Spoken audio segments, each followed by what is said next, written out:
안녕하세요. 코인우먼입니다. 오늘은 2023년 8월 12일 토요일입니다. 구독과 좋아요, 알림 설정 정중히 부탁드리며 오늘 영상 시작하겠습니다.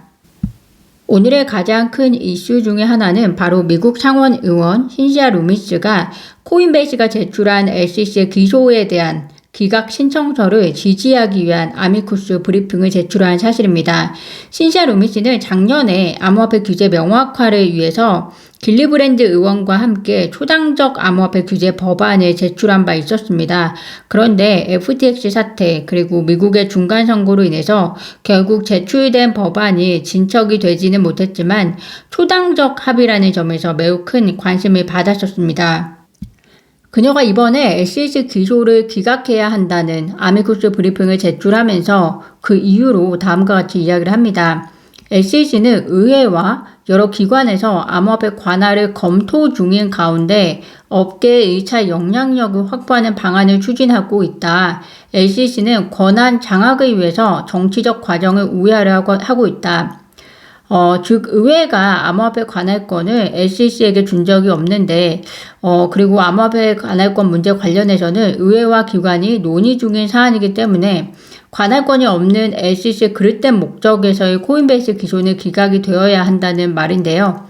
의회 의원 중에서 반암호화폐 성향의 어떤 사람은 SEC가 강력하게 암호화폐를 규제해야 한다 하고 또 어떤 사람은 의회가 SEC에게 관할권을 준 적이 없다라고 하고 있습니다. 그렇게 논쟁이 있는 것 자체가 결국에는 의회 내에서 합의가 없음을 이야기하고 있다라고 생각을 하고요. 합의가 없으면 결국에는 합의가 있을 때까지 관할권을 SEC가 가져갈 수 없다는 의미이기 때문에 저는 이번 신시아 루미스 의원의 코인베이스를 위한 아미쿠스 브리핑은 매우 의미가 있다라고 생각이 듭니다. 특히나 리플 입장에서는 SEC가 중간 항소를 제기한 상태이기 때문에 만약에 이번에 코인베이스의 기소가 기각이 된다면 비록 SEC의 중간 항소가 토레스 판사가 보기에 말이 안 되어서 거절을 한다고 하더라도 그 거절에 있어서 심리적으로 더 편안함을 가져다 줄 수 있을 것 같습니다. 어제 영상에서도 말씀드렸듯이 저는 앞으로 암호화폐 시장의 하반기는 거시경제 이외에 이 코인베이스의 소송 진행 상황이 많은 영향을 미칠 것이다 라고 생각이 듭니다.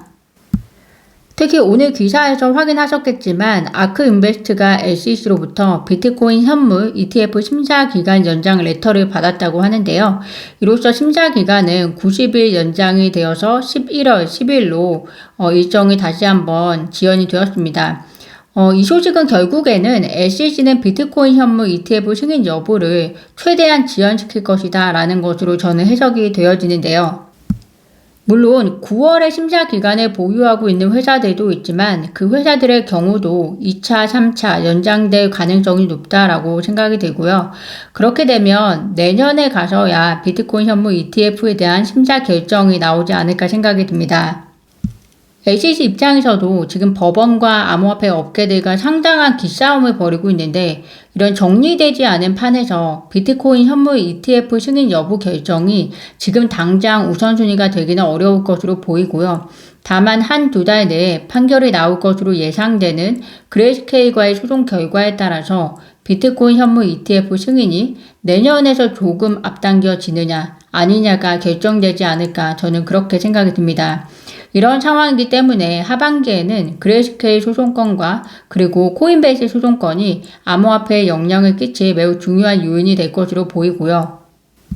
그런 면에서 이번 코인베이스 기소 기각을 지지하는 아미쿠스 브리핑을 신시아 루미스 의원뿐만이 아니라 블록체인 협회나 동종 업계들이 연달아 제출한 것은 투자자들에게 큰 의미가 있다고 생각하고요. 현재 이루어지는 SEC의 기소와 집행 조치 등은 미국 내 경제적 그리고 정치적 권한을 장악하려는 문제로서 궁극에는 미국의 경제에 악영향을 줄 것이라는 의견이 팽배한 만큼 원칙에 의해서 정리가 되기를 바랍니다.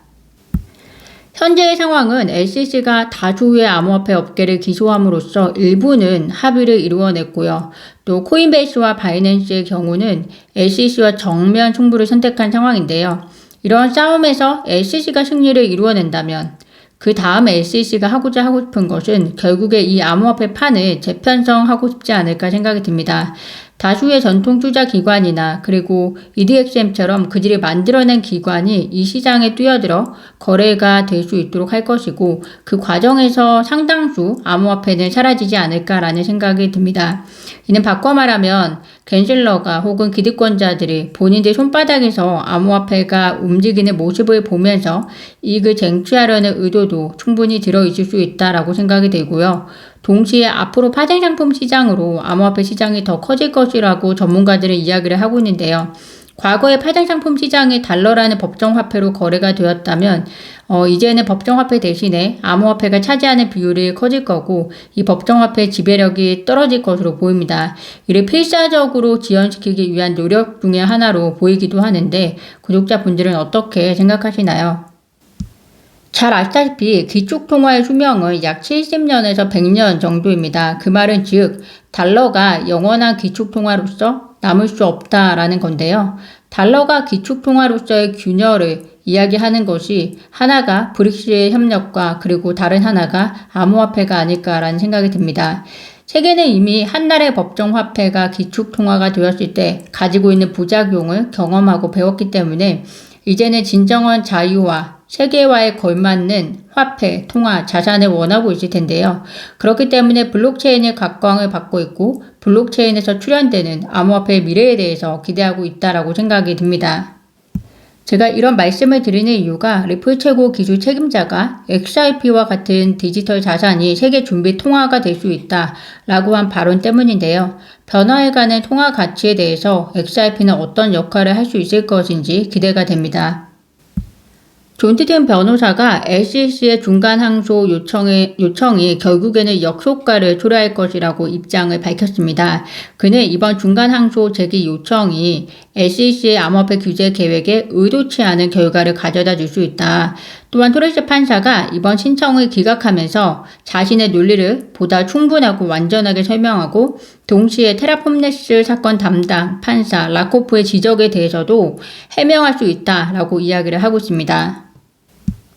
제미니 거래소에서 리플을 상장 폐지시킨 이후 약 2년 8개월 만에 다시 재상장시키면서 암호화폐 이슈의 화두가 되었었습니다. 코인베이스나 다른 암호화폐 거래소와 달리 XRP를 재상장시킨 타이밍이 약간 뒤늦은 감이 없지 않았었는데요. 그러나 최근 SEC의 리플 소송에 대한 항소 이슈가 연이 터지고 있는 가운데 어찌되었든 재상장이라는 기분 좋은 키워드를 다시 뉴스의 중심에 가져다 놓는 적어도 리플 홀더 분들에게는 기분 좋은 소식이었습니다. 그러나 제미니에서 한때 리플의 사상 최고치였던 3.65달러를 훌쩍 뛰어넘은 50달러에 도달해서 본의 아닌 큰 이슈가 되었는데요.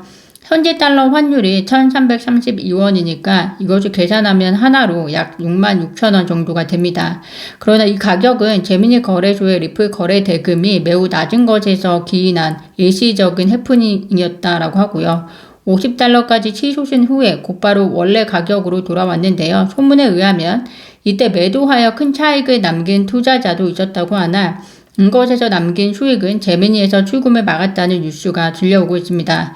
개인적으로는 리플 가격에 대한 여러분들과 같은 리플 홀더분들의 염원이 일시적으로나마 제미니 거래소에서 구현되었던 것은 아니었나 생각이 들었던 순간이었고요. 비록 실제 리플 가격은 아니었지만 거시 경제가 풀리고 리플의 호재도 생겨나서 우리가 궁극에 만나볼 수 있는 가격이 되기를 바라봅니다. 제가 오늘 준비한 소식은 여기까지입니다. 오늘도 영상 시청 진심으로 감사드리고요. 구독과 좋아요, 알림 설정은 코인우먼에게 큰 힘이 됩니다. 감사합니다.